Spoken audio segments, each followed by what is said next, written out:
What's going down, D-Gens? I am back again, and I call you degenerates with much love because you're part of the club, you're part of my crew. We're all degenerates together. Let's make some fucking money. Am I the only person that is excited NFL is back? I know they've been saying, like, games that matter. I don't give a shit. Any damn game. I was watching the preseason. I was betting on it. I was going 5-6 like an idiot, but still I was having fun, and that's what matters. Well, you know, and you want to make a profit. But anyways, let's get into week one, guys. We already made the video last week going over the over-unders. We had 2 picks.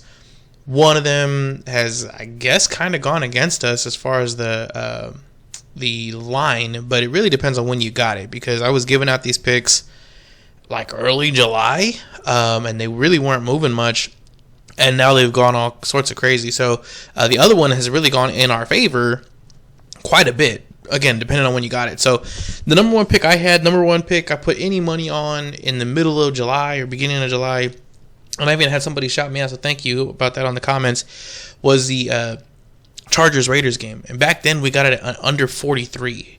It's gone all the way down to under 40 at this point, or over-unders at 40 right now. Now that's a huge change, and the reason I say that is because it's actually 2 key numbers. So if you're new to the channel here, I always like to start this off by letting you know that I have a microphone and Excel spreadsheets, and that's pretty much it. I'm kind of an idiot otherwise, so you know, take that with a grain of salt, or however you want to say that. But the important thing is, I watch the games. I know what I'm talking about typically. It may go completely ass sideways, but you know, I know what I'm talking about. We know what we're getting ourselves into.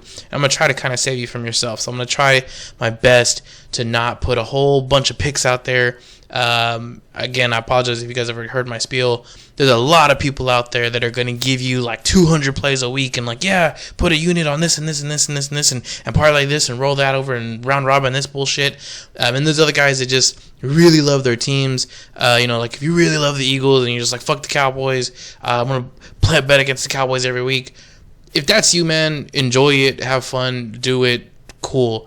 I am just trying to make some money. I'm trying to feed myself. I have kids. Maybe they'll get scraps. Who knows? But anyways, I'm trying to feed me here. The important part is I'm trying to stay balanced. I'm trying to give you guys good information. I'm trying to not just go off of metrics. You know, it's easy to just be like, oh, yeah, well, my number said this and blah, blah, blah. If I, you know, wanted to do that, I just put the pictures up and here you go, here's the picks. So I like to give you some kind of context about the teams, the injuries, what's going on, the books, the betting lines, the movements, the closing line value, all that kind of stuff. You know, so stick around, stay tuned, like, subscribe, all that kind of stuff. It's the beginning of the year. We're gonna have fun. We'll crack some beers, we'll watch some football, we're gonna make some money. It's gonna be a good time. So anyways, now that we've gone over the picks from last week, the other one I apologize I didn't mention was the Panthers Saints game. So last week I gave it out at under 40. Previously in the summertime, that one was, I believe, at 41 or 41.5, depending on when you grabbed it. And a lot of these guys are on Twitter, so the plays that I give are on Twitter. So if you don't follow me there, please do. I would love to have a huge following, but really and more importantly, a lot of stuff that I put out, like I said, whether it's in the summertime or whether it's just like, hey, it's Sunday morning, it's 11 o'clock and there's an injury coming out, I'm going to throw that stuff on Twitter because it's much easier to do that than to try and stop and make a whole video. So if you can, follow me on Twitter at AG_sports21. It's got like a spreadsheet in the little circle thing that you're looking at, so you'll know it when you see it. Follow me, and that way I can keep in contact with you guys. Also, you know, I've had several people reach out to me on there like, hey, you know, got any picks, or what are you looking at? Have you started making videos yet? Have you gotten anything out there? And really, that's a great way to stay in contact if you do have a question about something. And we're going to use that as a segue to go into the Madden algorithm. So every year, again, if you're new to the channel, I do start off with Madden algorithm. So the Madden algorithm typically takes us through the first 4 weeks. It may be a little bit longer, maybe a little bit shorter, depending on how it's performing. Basically what this is yes, we are using the Madden video games. We're going to use those video games and their rankings to the best of our ability to project what the spread should be. So the one that you're looking at right now is the game that I'm actually betting with this model here. It's the Colts Texans. So what we do is we fill in the rankings. We give each of those positions a coefficient, meaning how much are they really worth, as well as a probability of how much is it going to really come into play when it comes to the actual game time, right? Because if you're a backup defensive end or you're a backup outside linebacker, you may not really have a dramatic effect on the game, whereas if you're the starting quarterback, obviously you are. So with those numbers in mind and kind of how that is run, the line on this game, according to Madden, should be at -3.5. Right? It's 3.6, but it's just at 3.5. Earlier in the summer, the line was actually -1.5. So I had jumped on it. I actually jumped on it at -2.5. Had a little bit of a nibble on it at like -1.5, -2. And when I mean a little nibble, I'm talking about like I had $20 in the account and I was just like, screw it, we're gonna put it on there.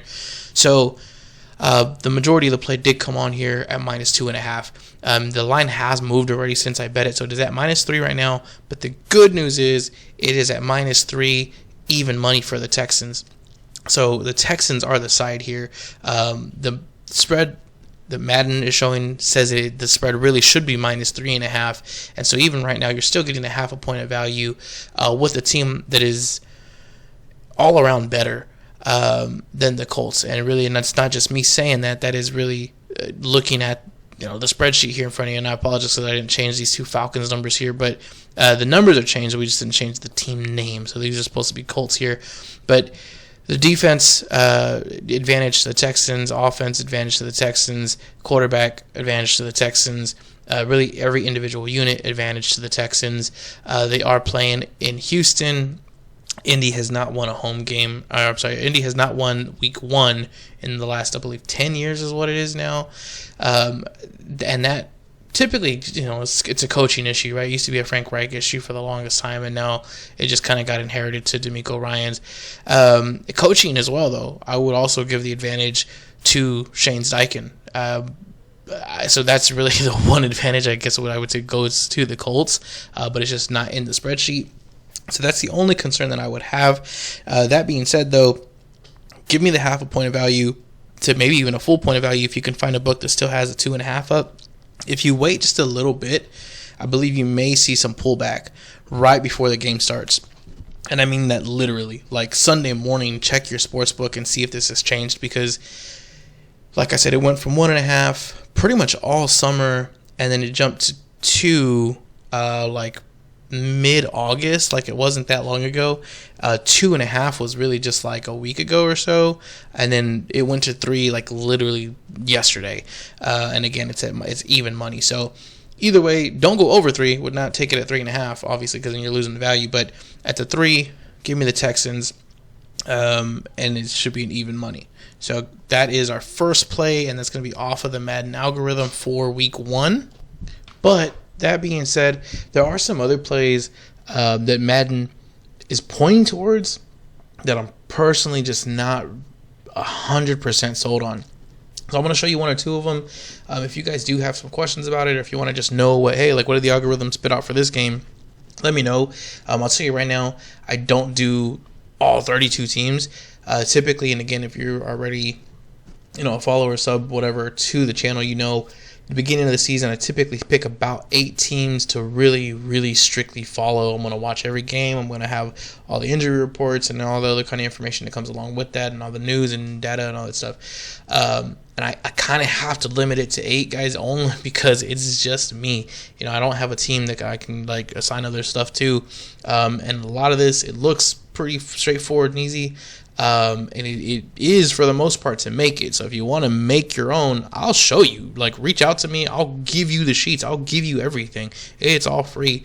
I'm just here to talk, about football and bet together, and let's all work together on this thing. So I'm not trying to hide anything. If you guys want something and you want to make it yourself, you want to get involved in it, let me know. I'm happy. Just reach out to me. Like I said, Twitter, whatever, even comment on YouTube. We'll find a way. I'll email it to you, and you can start making your own. The issue I have is it is a lot of updates, a lot of maintenance with this stuff, and it would not really be feasible for me to try to do every single team. So I'll give you what I have. If it's not on there, I can kind of give you an estimate. That's probably about the best I can do. But The next play here is this Bengals Patriots. I've updated it to show Jamar Chase not in. Jamar Chase is probably one of the only receivers in all of the Madden algorithm here that really makes an impact on what the spread should be. In Madden, I believe he's ranked like a 95 or something like that. So you take this wide receiver 1. It basically, let's just show you right now. So 95 was about a 6.5 point spread. And now when we take him out of there, actually, 1 second, let me undo that. It goes to 6 even. So a 6-point spread. Earlier in the year, it was a 9.5. Was actually when the line initially dropped, it was Bengals minus 9.5. Basically, everybody has been betting the Patriots since then. So it went from 9.5 to like 9, and then about really like 8.5 by the middle of August or so, and then just recently it dropped down some more, down to 8. So right now, it's still saying that the Patriots are the value, that the Patriots should be the one that you bet on if you can still get 8 points on it. And really, it's huge because you're on the other side of a key number, right? Like the algorithm is telling you 6 is the most the Bengals should be getting, and they're giving you 7, so you're getting the full touchdown plus another point, with the extra point. So you're getting the key number in there if you wanted to bet the Patriots. Now, I'm telling you right now, I'm personally not touching that game, or at least not the side of that game. And really the reason for that, I believe that the Bengals start slow. Last year I bet and I won against the Bengals in week 1. So the Bengals typically start slow. In the past it was Joe Burrow. He's always coming into with an injury or something like that. The coaching staff always takes a minute. I really believe Zach Taylor is one of those guys who likes to use data and analytics, and he gets better throughout the year. He typically starts off kind of run heavy, honestly. So I don't know, even if Jamar Chase was there, how much they're really passing. But either way, I'm expecting a slow start from those guys. But the Patriots, I don't have any guarantee that they're even like a competent offense. Jacoby Brissett is fine. He's okay. Like I can see him starting a game or two. But the offensive line has looked like crap. The defense looks serviceable, but they're trading Matt Judon. They did trade Matt Judon, and a lot of it is because they're trying to get picks. They understand where they're at this year. They're not under any sort of like misnomers that they're going to be competitive. So, or at least that's what that tells me. I don't know how much they can score is my main concern. And then number 2, I don't know how effective they are going to actually be on defense if and when someone really tries to push them. On paper, they look good. In the preseason, the defense looked good. But that's, again, on paper and preseason, especially without Jude there, who was really like one of the cornerstone pieces of that defense. I could see them not being so great. So, like I said, this could be a really, really low-scoring, ugly game. I could see this as like a 10-14 kind of game. And in that case, obviously, either way, the Patriots would cover.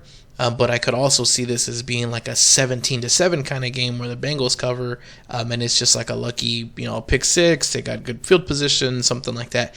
There's a lot of variables here. If you really, really, absolutely you gotta bet this game, I would definitely take the under. I got it at under 41 earlier, probably about a week or so ago, maybe 2 weeks ago. It's probably gone down by then, or by now I should say. 1 second on my other screen here, I'm just going to pull it up. I can tell you exactly what it is. No, it's still 41. So if you want to grab it, I would definitely take the under 41 on this one, if anything. But again, as far as the Madden algorithm is concerned, I just wanted to show you that is a side. So if you're leaning towards betting the Patriots, at least the numbers are on your side. The other pick here, so there was one other one I just wanted to show you real quick. I believe it was actually, we'll just go with this Kansas City game. So Madden algorithm does show that Kansas City is the right side, but they should really only be like 1-point favorites. And currently, depending on your book, they're probably about 3-point favorites. 3 points would juice to the Ravens. So if you're going to do it, if you'd like absolutely just have to put something on that first game of the year, maybe you're just kind of like flip-flopping, even maybe you're just going to put like $10 on it, right? Just to have something on the game. I would definitely be leaning the Ravens right now based off of this number here. The 3 points is too much. I just got confirmation that, well, at least I heard it's supposed to be raining and having thunderstorms in that game. Not that it's, a huge impact. Like, they're still going to play their style of game. But the Ravens, I truly believe they brought in Derrick Henry specifically to beat the Chiefs. They heard all the information. They heard all the news that they should have run. They heard from their own analytics guys that they should have run. So I'm pretty sure that is exactly why they came in and they brought Derrick Henry in. They did lose their offensive line pieces, so that's kind of a toss-up as far as, like, is that better or worse from last year? But on top of that, it is the first game of the season. Chiefs typically in the regular season don't come out and try to blow people out. It's just kind of like, hey, let's get the win and move on. And I could see the Ravens really pushing them and trying to make sure and they come out with the statement saying, like, we're here to play. We can beat the Chiefs. We can do it in the playoffs this year.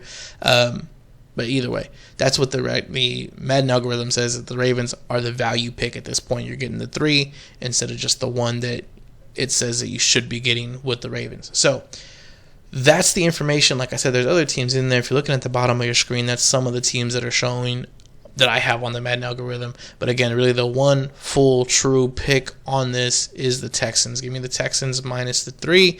Texans preferably minus the 2.5 if you can still find it out there. So those are the picks from the Madden algorithm and the one pick for our side pick. But there is one more pick that I have that is not in the Madden algorithm. And this is truly I guess you can call it a feel. So we're doing a half a unit on this one.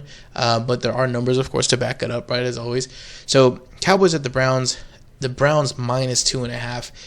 Earlier in this season, it actually dropped as the Cowboys with the favorite. It was the Cowboys minus 1 to start the offseason.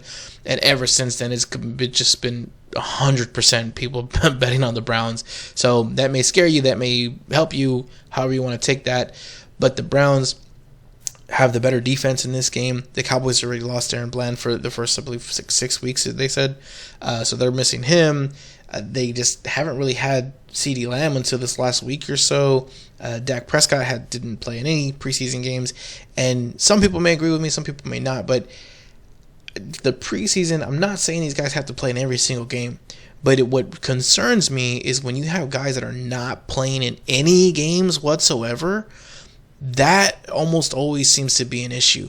In the last couple of years that I've been doing this and I've been following teams that don't play any of their starters in the preseason, they tend to start slow. At least the first half, they're just kind of like knocking off rust, getting back into game speed, trying to kind of get back in the flow of things. And that's an issue. And a lot of times you see kind of subpar coaches doing that, right? Like the coaches that are really, really good typically play their players in the preseason, and it is to knock off some of that rust. Like, I don't care how much you practice, I don't care how much you're lifting weights and running or whatever, it's not the same as going full speed in the NFL.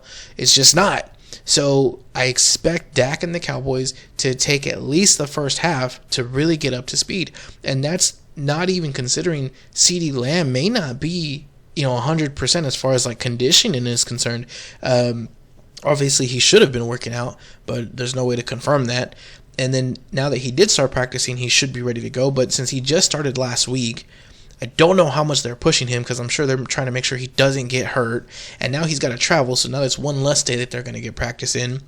And then on top of that, going against a really good Browns defense, I don't know how much the Cowboys offense is going to work this first week.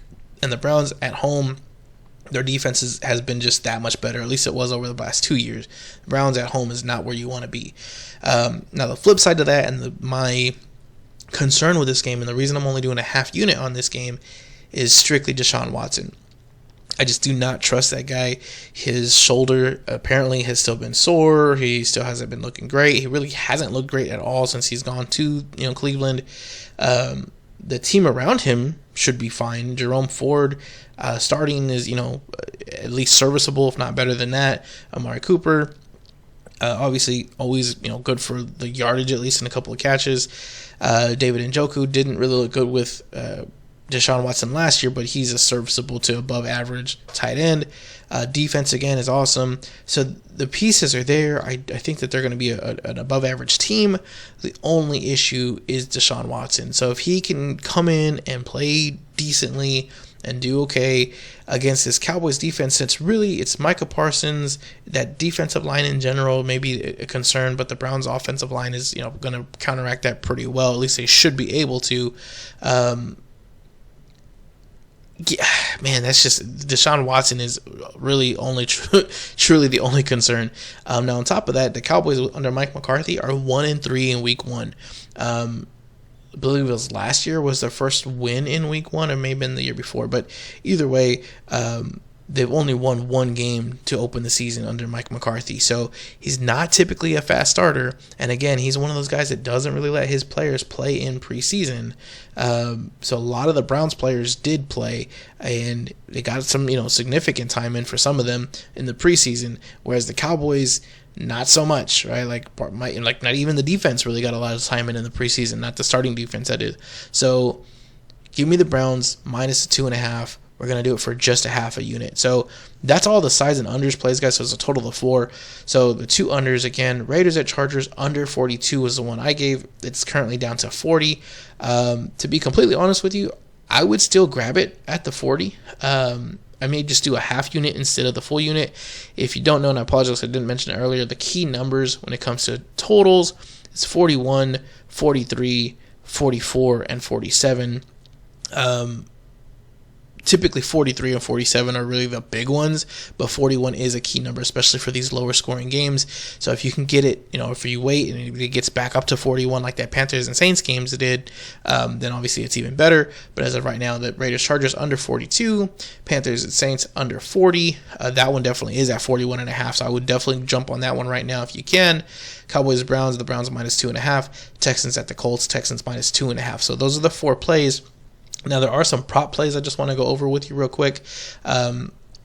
These are not officially out, at least not all of them just yet, and depending on where you're at. If you're playing something like, the over-unders at Bet-R or Better, however you want to pronounce that, or like a player prop, on your phone app, they may be out there. A lot of the sports books have not dropped the actual lines yet, but the one that they have out is the Mahomes rushing yardage. So Mahomes under 20.5 rushing yards, and typically, like I said, we just don't see Mahomes rushing a whole lot. They're not trying to come out and blow people out, in week 1 or even in week 6 or week 10. Like, they're just trying to get the win. So typically, we don't really see Mahomes rushing a whole lot until the postseason comes around. Not to say he's not going to run at all.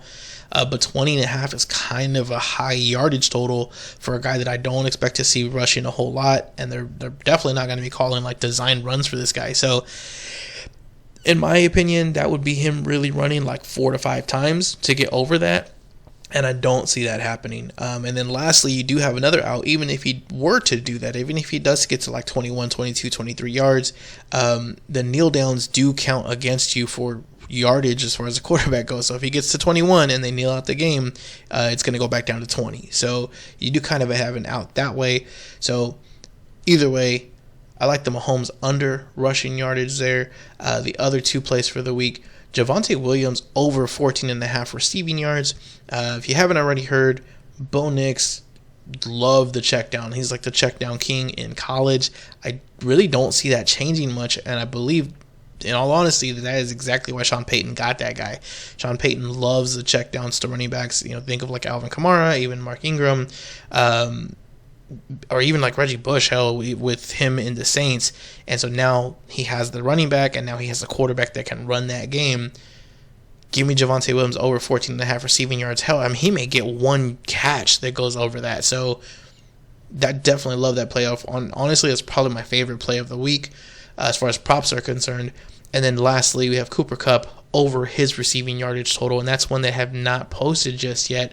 Now, the Lions, good team, obviously, and I'm not saying that the Lions are going to lose this game, which is why it's just a prop, not a side, but the Lions do have some issues in their secondary right now. So, and I apologize, I'm going to butcher the shit out of this name. Afito Melanufu.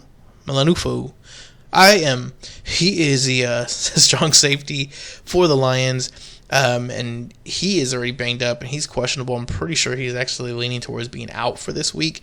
And then they also lost Emmanuel Mosley, who's our nickelback. So Not that those guys were going to specifically cover Cooper Kupp, but their secondary already has some injuries in it. And in a game where you are expecting to go against most likely 3 really, really nice receivers with Puka there, Kupp there, and now Whittington or Whittingworth? All 3 of those guys are going to come out, and the Rams run a lot of 11 personnel, so you're going to need your secondary, all hands on deck, everybody coming out ready to play. And so the fact that 2 of these guys are already out, you may have some issues there, some concerns, if nothing else, at least with rotations and kind of just keeping guys, up to speed and not getting tired and not having to get checked out. So I love Cooper Kupp on the over yardage in this one, especially for week 1. I could see Stafford really looking for his guy to get going, and even Sean McVay kind of scheming some stuff up for Cooper Kupp, because there's going to be a lot of shading towards Puka. He's just the bigger guy. Give me Kupp on his over yardage. Now, again, on this one, they haven't put a line just yet on this one. I'm going to assume it's probably around 50 to 60, probably 54, 55, something like that. Definitely give me the over that. Anything over like 60, I'm not really interested in it. But give me that on Cooper Kupp once it drops. So those are the 3 prop plays if you're interested in that. I'm going to try to keep giving you guys some props as anytime that I see something profitable that comes up, or maybe just comes across, my desk here, definitely jump on it and let you guys know. This is another one you can put on. If you want to put like one of these at a time, you're going to have to do it with a sports book. But if you do have an app that allows you to bet like the over-unders, something like a sleeper or better or prize picks or whatever it is, all those guys, pretty much everybody has that, like, Mahomes over 1 reception or something like that kind of thing to get you in the door. I would just roll that into one of these players, and there you go. You have your pick, and typically it's like I think it's 3 times or like a plus 300 for those picks. So there you go. But anyways, guys, that's going to do it. We're all ready for week 1. We got our plays in the book. Everything's in there. Got the cash ready to go. Now we just got to sit back and watch the games. Hope you enjoyed it. Like I said, if you have any questions, reach out to me. Thank you for anybody new that's watching. Please like, sub, follow, comment, all that kind of good stuff. And I'll speak with y'all soon. Hopefully we'll be recapping week 1 and going 7-0. So I'll see y'all later.